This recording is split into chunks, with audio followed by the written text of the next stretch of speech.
What is this again? Yeah. This now what do we have? 17 games tonight? Yeah. Something like that. 16 have been canceled. If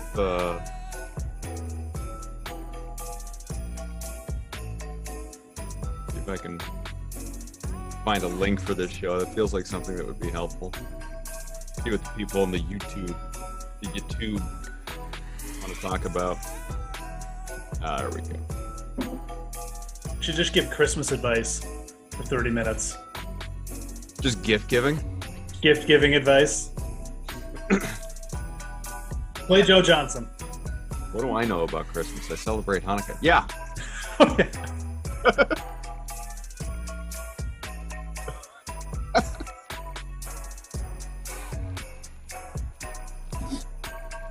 What's up, everybody? This is the Jock NBA Show. Thrilled to be here with you. Adam Kaufman, Geoff Ulrich. One of us is in the holiday spirit, at least based on our wardrobe. Don't you usually, I don't know, deck the halls with, all right, well, there you go. What are you talking about, man? Where's the hat? I'm used to seeing a Chevy Chase. seeing a holiday hat from you. Well, you can't see the T-shirt here on the YouTube. There. You have to stand up. Chevy Chase. That's like the most iconic Christmas shirt you could possibly have, pal. There's no better Christmas movie than National Lampoon's Christmas Vacation. I wholeheartedly am excited that you're repping that. In the spirit of basketball too. I don't get to wear this around all that often. Look at this, huh? Celtics holiday sweater. You know what's even better? What? Check this out, Moose. Boom. Oh my God. Yeah, lights up. Yeah, I think it even plays music, but I'm not totally sure. I think it's like Bluetooth accessible, which is the nerdiest thing I've ever seen. I'm not shocked that you own it. So I totally disagree. Obviously. I love it dearly. All right. We've only got you for, I don't know, 25, 30 minutes, something like that. And here's the thing. I don't know if you guys could hear us, if mics were hot before we actually came live. But what we were talking about is the fact that it's a light slate tonight and honestly could get lighter as the day moves along. We've already had multiple games, one today, one tomorrow, that have been postponed on account of COVID protocols. Adam Silver, commissioner of the NBA, yesterday coming out and saying, look, it's all well and good what the NHL is doing, pausing its season for a holiday break. But yeah, we're not doing that. We just don't see the reason in it. So you got 5 games that are on tap for tonight, Geoff. Of course, the Raptors, the Bulls, they were postponed. And then the 5 that are taking place starting at 7:30 Eastern time, running right up until obviously a West Coast game later on. You got the Cavaliers, Celtics, Magic, Hawks, Rockets, Bucks, Nuggets, Thunder, Clippers, Kings. We'll get into all of those, and all of them absolutely littered again by health and safety protocols. You have dozens of guys that are unavailable tonight. Heck, you have nearly a dozen guys on each team in this Celtics Cavs game at 7:30 tonight that are just unavailable, unable to play on account of, obviously, like I said, COVID protocols. So, getting into this from a jock market perspective, there's got to be, I'm assuming, a lot of wait and see from you. Wait and see, sure, but also opportunity potentially, right? I mean, if you have the stomach for this stuff and you really, you can make smart decisions and you trust yourself not to get too wrapped up and you pick and choose your spots. I mean, I think these create a lot of opportunities too. So especially on jock market where, again, you could potentially get in as the game is going on, or if you see rotations and how a guy's being used, whatever, that there's definitely opportunity here. We still, what is it, 5 games now or 6? I can't remember. 5. So, I mean, it's still like, it's not like the smallest slate in the world either. Like we have games to pick from here.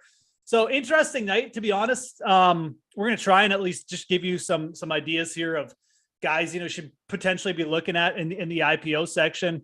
I got a couple guys. I mean, again, I wouldn't get too married to any of these players right off the bat, but certainly some names that you should be looking out for, like when you're doing your early research. I should tell you, by the way, and it's, sorry, before you get it, this is like Alex and the site and Awesemo. This is when you really need the projections, man. Like this last thing I want to say, they help you so much in situations like this, already updated. Again, if you haven't got free, like jock market projections on the site on awesemo.com, go there, use them. Again, these are the nights where you like really need to just rely on them. Yeah, and we're obviously behind the scenes, and we see all of the conversation amongst Alex and many of our others on staff, other hosts, and those involved in the back end that are, it's just constant update, accounting for all of this stuff. So Geoff's absolutely right about that. But I was about to say, and this is just us, tooting our own horn a little bit, or I'll toot the horn for you, but cross-platform. I mean, truly, like we did the Jock Market show last week, and same time every Wednesday, 1:00 Eastern. And it's the priority obviously is to help you out from a Jock Market perspective, and how much do you want to invest in certain guys and opportunity, like Geoff talked about. But what I did was basically I texted you about this after the fact. I went and made a lineup, played some games on DraftKings, going up against friends or in smaller cash games, whatever, basically just with the guys that we talked about during the Jock Market show, who looked like they were in a really good spot and easily crossed over 300 plus points. So it's, just noting who's in a good spot. Yeah, you don't have the salary considerations in the same way for Jock Market. It's different. You're looking at fair IPO price and all of that. Bottom line is, though, that I'm rambling on and telling you is good play is a good play. So just pay attention to what things project to look like here tonight, and then you decide whether you want to bet $1, bet $25, whatever you want to do, obviously, in investing in certain guys. Why don't we start here in the interest of time with the Cavaliers and Celtics? Because like I said, Celtics are favored in this game. It's supposed to be very close, though. Not a ton of offensive projection as compared to, say the Rockets and Bucks a little bit later on. But there are so many key guys out, to the point where the Celtics went and signed Joe Johnson to the hardship exemption earlier today. This guy hasn't been in the league since 2018, drafted by the Celtics 2 decades ago. Teams are desperate. You are finding all sorts of interesting names that are getting NBA opportunity all over again, to the point where, I don't know, I'm waiting for like the whole Big Three league to sign NBA contracts here in the next couple of weeks. But Al Horford, Josh Richardson, Grant Williams, they're all out for Boston among 7 in COVID protocols. For Cleveland, Jared Allen, Evan Mobley among 8 in protocols. And of course, as we know, Colin Sexton is out injury related. So he's done for the season as well. So who in this game stands out to you if no other future guys are ruled out? Yeah, I mean, first of all, why is Joe Johnson even playing basketball? Anyway, that's like a whole podcast we can do. It really is. I think Cleveland side there's a couple interesting names. I mean, I think Kevin Love is interesting. Mm-hmm. I mean, like this is, you could play like Joe Johnson and Kevin Love tonight. I mean, like you just pretend it's like 2011. Amazing, right? But yeah, I really do think he's interesting. I mean, you look at what he's doing. I mean, his fantasy points per game are through the roof right now over his last 4 contests. He scored, like 46 points, basically, like fantasy points, and like 20, he's averaging like 1.5 fantasy points per game over his last 5. And then obviously just with the health and safety stuff and all the Boston players being out, I mean, I really like Kevin Love here just as like a value target. I think that, again, he's probably not going to be too crazy in terms of like the IPO and stuff like that. And, I think that's a play you can definitely start. We haven't projected out pretty strongly on the site, just in terms of where he ranks. And, again, like he's going to have to play. So maybe he doesn't play big minutes, but with how he's been producing, that's definitely a player I would look at on Cleveland. I mean, I think a guy like Darius Garland, obviously going to, with the minutes, they'll be there. But, Love has been just as productive on far fewer minutes. And then, obviously you have like other guys, Lauri Markkanen, I wouldn't touch. But Ricky Rubio is fine as well. That's probably, if you're asking me between Garland and Rubio, I'd probably go Rubio, just because I feel like the bigger game, a little bit more potential, especially against Garland's just too expensive. He's priced up too high for what it's. And I think he's going to be popular, right? Just because the minutes are there and people just love the minutes, right? So that's kind of how I'm looking at Cleveland. I think the big player from this game is Jason Tatum on the other side, right? Even before, just real quick, not to cut you off, but even before Boston, you keep going even cheaper on Cleveland. Like you said, Kevin Love is a great play. Lauri Markkanen, you can make a case for. Ricky Rubio certainly is a really good play, but you could, C.D. Osman, Dean Wade, Luke Cornett in a revenge game after, he was just called up from the main Celtics in the G League, getting his opportunity. So there really are a bunch of guys in this game just on the Cleveland side before we even go to Boston. Yeah. I mean, definitely. I mean, you don't want to get too bogged down taking like every scrub from every game, but you can go cheap. Like if you just wanted like one cheap piece of the Cleveland offense and you're like, well, Kevin Love maybe getting too popular, I mean, taking like a Dean Wade is absolutely fine, and it's not going to cost you much. And he's definitely got like 30 plus fantasy point potential tonight, just because he's going to be playing so much. And again, like Boston isn't the normal Celtics. I mean, they're starting Joe Johnson, like so. Well, we don't. I'm sure he's not starting, but they've signed him. He's available. The roster. He's a part of the roster. So yeah, I mean, honestly, that tells you all you need to know. He shouldn't even play unless like it's a real big blowout on one side or the other. Yeah, he really should not even see the floor. But sure they'll put him out there for 2 minutes just because it's just for the home fans to. It's literally going to be like thank you for righting a wrong from the Rick Pitino era. This is so great. Welcome back, 40-year-old Joe, ISO Joe. I think there's going to be some people showing up who just going now because Joe Johnson. So there are going to be people in Joe Johnson jerseys. I guarantee it. Oh, absolutely. But you were saying about Boston, Jason. I mean, Tatum is the play you really need to like. That's the guy who could legitimately lead the slate tonight. Obviously, just because of how much usage he's going to get, and how many minutes he's going to play. And I mean, again, like Cleveland, I mean, we're talking about these players, man. I mean, these guys are going to be playing significant minutes. Like it's a really good spot for Jason Tatum. I think where it comes down to for me is like, do you want Tatum or do you want Paul George? I'd probably lean Tatum in this spot. I do like the spot for Paul George. And like, we have these guys ranked very closely tonight on Awesemo. Tatum's a little bit higher, but I just can't overlook the fact that he's going to be on the floor for nearly the entire game. He's going up against, we just mentioned the roster for Cleveland. Yeah. And I just feel like this is just such a good spot that I think Tatum is the guy I would probably prefer to pay up for there.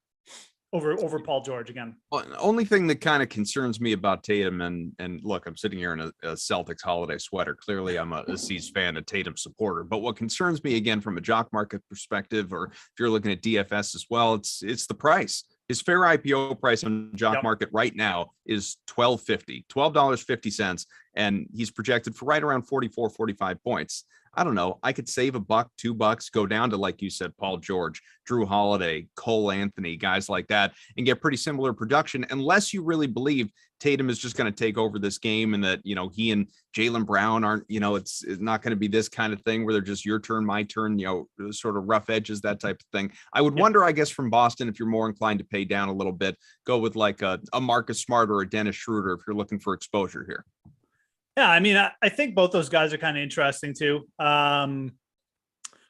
Between the two, I mean, Schroeder is always capable of those high end games, where he gets hot shooting, and that could definitely happen tonight. But I mean, I look at how this game is going to go. I really do like Tatum. I just think he's in a spot where he could just dominate. And I don't know if they're going to need like Dennis Schroeder to be out there chucking up shots. So I agree, like he's going to be popular, but.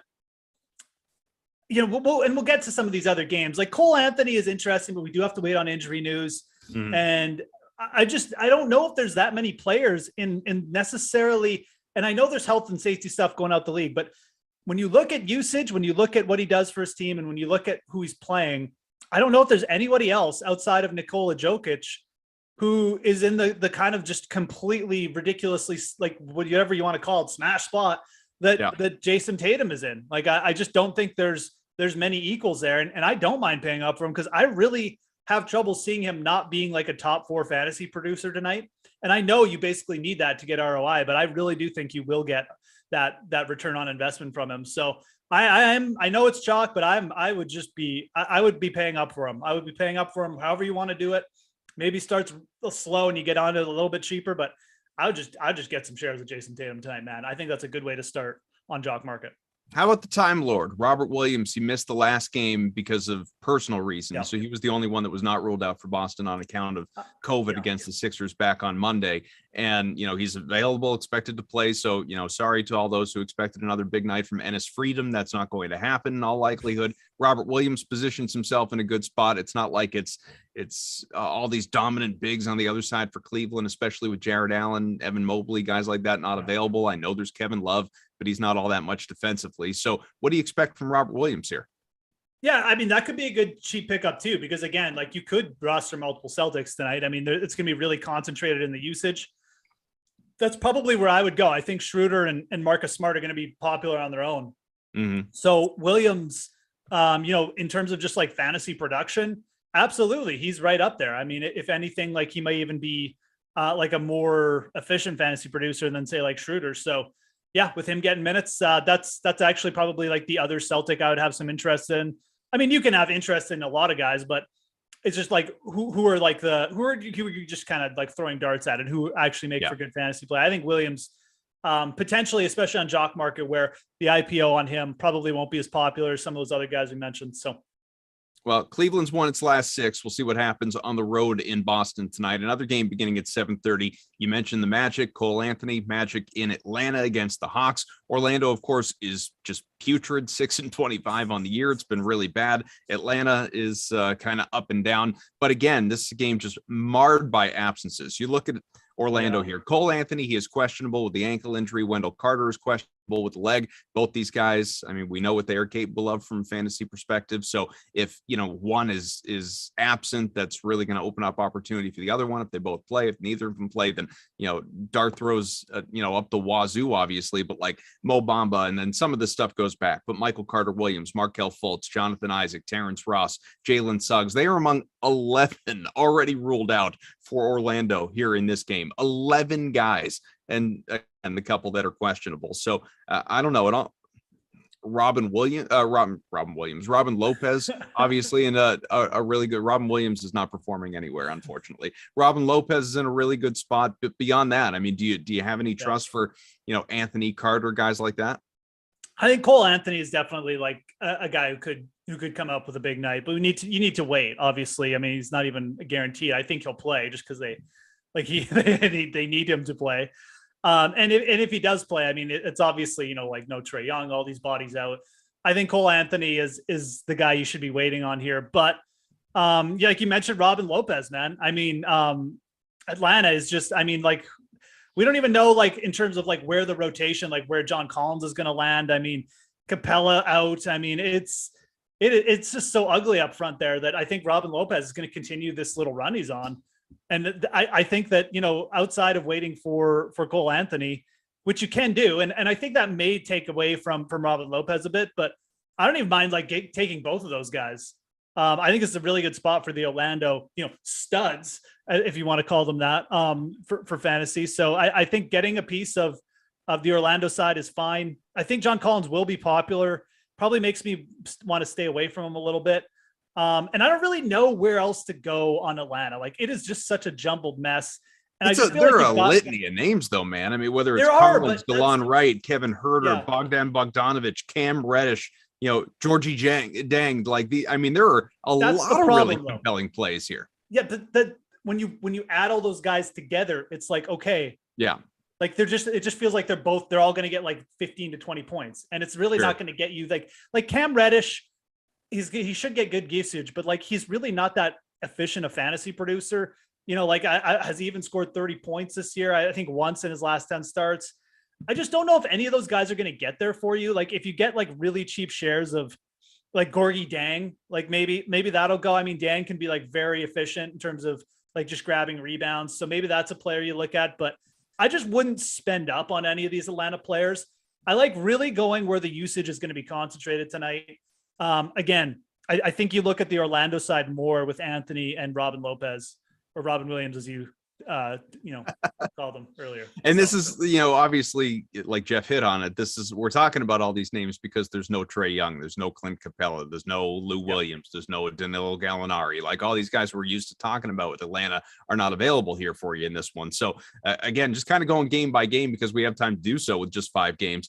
Rockets at the Bucks. This one is, again, expected to produce a lot of points. The over-under 224 last check, but lopsided as well. Milwaukee favored by about 10 points. For Houston, you got a 10 and 21 team, 3-14 on the road. It's been really bad. Christian Wood is questionable with the knee. Jalen Green, Kevin Porter, as we know, are out for Milwaukee. Losses in a couple straight. You don't have Giannis Antetokounmpo. You don't have Brook Lopez. You don't have Bobby Portis there among a half dozen out. So again, absences all over the place, whether it's injuries or COVID protocols. You look at this one, and first off, for Houston, there's really nobody that excites me, quite frankly. Like, there's no one I would want to play on the Rockets. For the Bucks, you can make the case for a couple guys. I mean, like Grayson Allen, who it feels like we talk about every week. He's always in an opportunity to shine when some of these key guys out because, he impacts the box score and all of that. And then, DeMarcus Cousins, revenge game for DeMarcus Cousins. You taking Boogie tonight? What do you think?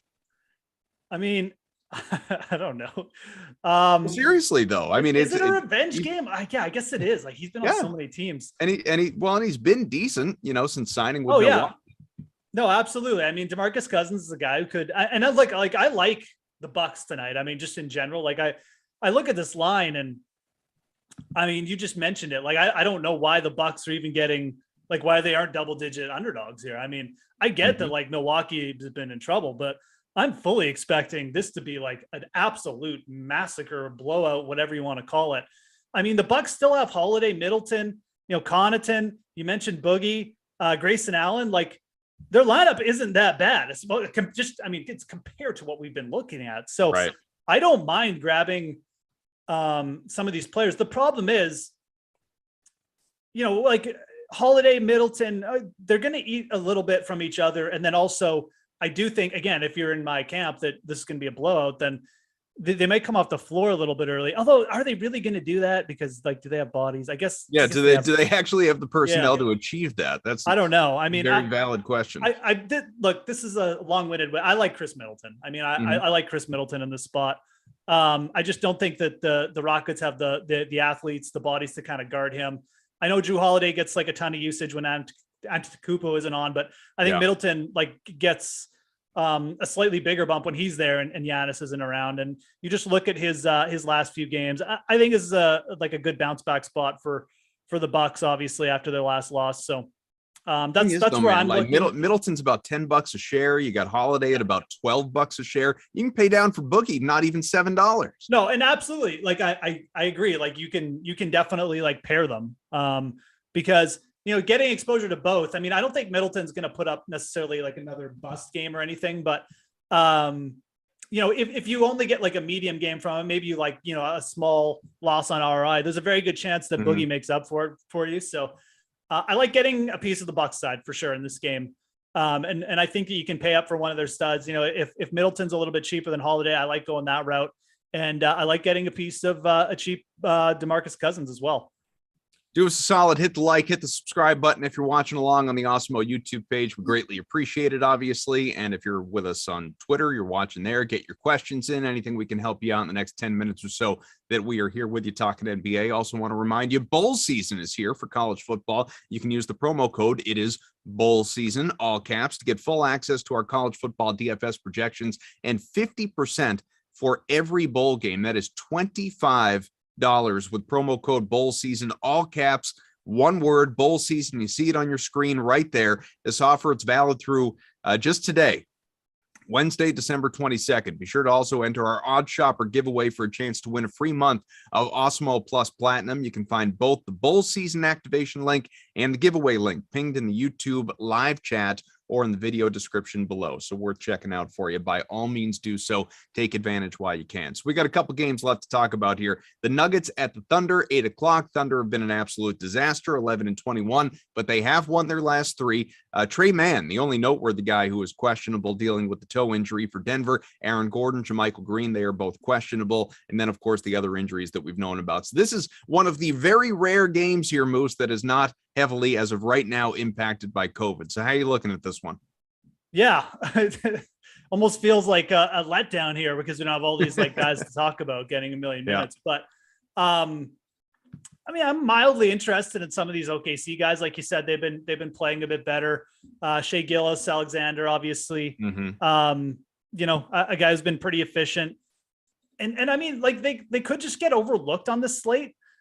I mean, like we have him, like we have Alexander as like a top 10 play, basically. And I think that's essentially where he is on Jock Market, but it just feels like one of those situations where people are just going to be so focused on these games with all the health and safety protocols and paying up for other spots that I feel like some of these OKC guys are going to go like really just kind of forgotten about. So maybe you pick up shares of them in game, or just like put out some cheap sort of feeler bids on them in the IPOs. But like, I don't really fear Denver at all. I mean, I think this is actually a pretty good matchup for them to potentially even like pick up another like upset. So I mean, I wouldn't get too crazy. I wouldn't go with like, anyone like deep down in OKC, but I think both of those guys, or not both, but like Alexander and maybe a guy like Luol Dort, really locked into solid minute roles and in a pretty good matchup. I feel like one of those guys, if not both, could be really good producers tonight, but it really comes down to price. Like, I don't think you need to go out of your way to target the OKC Thunder here. It's just, you look at the slate overall, we know where these situations are. Everyone's going to be waiting on that. Throw out some cheap bids or maybe get in cheap on like Alexander and Dort. This game's got a 6-point spread. It's going to be close. I think Campazzo. Get Campazzo if you're looking to go down cheap. Sure, you can do that. I mean, you could go a little bit cheap, I guess, but yeah, I kind of like the OKC side a little bit. I feel like it's going to be overlooked. I know you like Jason Tatum tonight. There aren't too many studs available on a very small slate, obviously. How are you feeling about the Joker? Because, on the one hand, yeah, he could have a huge night, but on the other, is he going to get you the ROI? Because he's just so expensive. I mean, looking at him on Jock Market right now, he's almost $18 a share. Yeah. It's really a night where like you do kind of have to make a decision. I mean, he's been pretty consistent. Like, he had his first like negative ROI in like 6 games on the 17th, which was his last start, I believe. So my feeling is he rebounds. Like, it's really close between wanting to pay up for Tatum and Jokic tonight in my mind. I lean with Tatum because I just think he'll be so much, like you said, I think the cost efficiency, just what you'll be able to get on Tatum is going to be so much better than Jokic, who just, it's a really good spot. I wouldn't be shocked if these guys finish like 1-2 or something like that, or like in the top 3, both of them. Sure. But I think the ROI on Tatum is going to be, I think you're going to get a better ROI. Like even if Joker, we should call him Joker. I like that. Whatever. Even if he finishes first, I mean, your return on investment, it might be like 30%. Right. Which I mean, it's $5 a share more expensive than Tatum. Yeah. Like, it's just, I think for the ROI that you're kind of looking at and what you need, which is basically like a top 2 finish, I think it's okay to fade him tonight and go to Tatum. That's my feeling on him right now. So one game left. We got a few minutes to work with. The Clippers at the Kings. Again, that's the late 10 o'clock Eastern time. Clippers have lost their last 3 for Sacramento. Now, this gets us back to a place of comfort. All sorts of guys that are not available because of COVID in this one. 7 in protocols. De'Aaron Fox, Marvin Bagley, Terrence Davis, Davion Mitchell, Alex Len among them. Rashawn Holmes, he's questionable with the eye injury going into this one. And so, for the Clippers, like I'm looking at it, you can make a case for Zubats, I guess. You can make a case for Serge Ibaka, but Sacramento is probably the side that has a lot more interesting appeal. Buddy Hield, who is started to find his groove again lately. Metu as well, who's a guy you enjoy talking about. So who stands out to you? Yeah, no, I mean this game definitely has some interest. Like I said, I would prefer Tatum over George, but I mean it's still a pretty good spot. I mean I think that when you're looking at this game, I think there are like a bit more opportunities on the Sacramento side. You mentioned Buddy Hield. I think him and Halliburton are players like you could realistically pay up for and feel pretty good about. I mean, if you can get like decent, shares of them, like at decent prices, or even look at in game, if Buddy Hield starts off a little bit slow as a shooter, I mean, that's fine. I mean, I think that's a really good in-game opportunity. I mean, you've got a pretty good point total here. You've got a close point spread at 219, and you've got a Clippers squad who isn't near 100%. So I think loading up on the Kings tonight is kind of where it's at. Again, people focus more on maybe Paul George in the spot or just on the favorite Clippers, but I think that both Halliburton and Buddy Hield are definitely solid plays. And just looking at our Awesemo projections here, I mean, trying to see where Halliburton is. I probably went over him. Yeah, I mean, he's up there very high. Sorry, he is top 5. I did go past. He's listed at about $10 a share, 985 projected. So I mean, we have Halliburton. We have Halliburton projected like very strongly tonight, which I mean probably isn't a shock to most people, but I think he's even projected stronger than like where he is. So Halliburton's projecting as a very strong play. I mean, that's probably where you should start in this game, and that's my favorite play from this game for sure. But Buddy Hield, I think a good in-play target, especially since he's more prone to start slow just because he's, more reliant on his shots. Sure. So real quick, I guess, in summation, before we do leave, give me a favorite more expensive play and a favorite value play. Sure. I mean, Jason Tatum is probably my favorite play to pay up for tonight. Without a doubt. I don't think he's going to come off the floor much, if at all. His fantasy production and efficiency been slightly better than, Paul George's over the last little bit. So you kind of got an edge there. Shout out to Chris Middleton, who's, really, really close in terms of that regard too. Like him almost as much, and Halliburton. For value, I mean, God, like there's just so many guys I could mention here. I do like the Kevin Love play quite a bit. I think he's going to be popular. He's not going to be sneaky. Yeah, exactly. Yeah. Trying to see if there's someone I didn't mention, and I don't know, man. I mean, I kind of feel like we went over a lot of the cheaper guys. How about, let's see. I mean, Boogie Cousins again. Yeah, really, I mean, Cousins again. DeLon Wright. A lot of these, a lot of the cheap players that we're mentioning, like that normally would just be like, punts, are kind of just going to be like the chalk tonight. So right. That's okay. Yeah. They're cheap. Take advantage while you can. Yeah, and they're going to be playing a ton of minutes, which is that's on you out there for getting rewarded for listening and paying attention. Yeah, absolutely. Robin Lopez is another guy. Like I just think that even if Cole Anthony plays, Robin Lopez is definitely going to get like a big time minutes and usage. So I think Lopez and Cousins are two guys, you should feel pretty comfortable about tonight, which again, it feels like it's like 2014 me saying that. So. And Robin Williams, again, not available to you tonight, unfortunately. So coming your way in about an hour and a half, you will have On the Contrary. It is the Prize Pick Show with Alex and Neil, the No House Advantage NFL Strategy Show at 4 o'clock Eastern Time. Eitan and Greg will be back with you. It'll be Alex and Adam, NBA Deeper Dive. That's Bearded Adam, 5:30 to 6:30. Then 6:30 to 8, NBA Live Before Lock. That will be Greg and Eric along for the ride. I'll be back with you with Greg tomorrow, talking a little NFL Thursday Night Football. Look forward to that. But if we don't catch you again, happy holidays, Merry Christmas, enjoy the music while you've still got it for a couple more days and while we can dress like this. Although, Geoff, you can wear that shirt year round, man. It's always good. Sorry, thank you. Bye.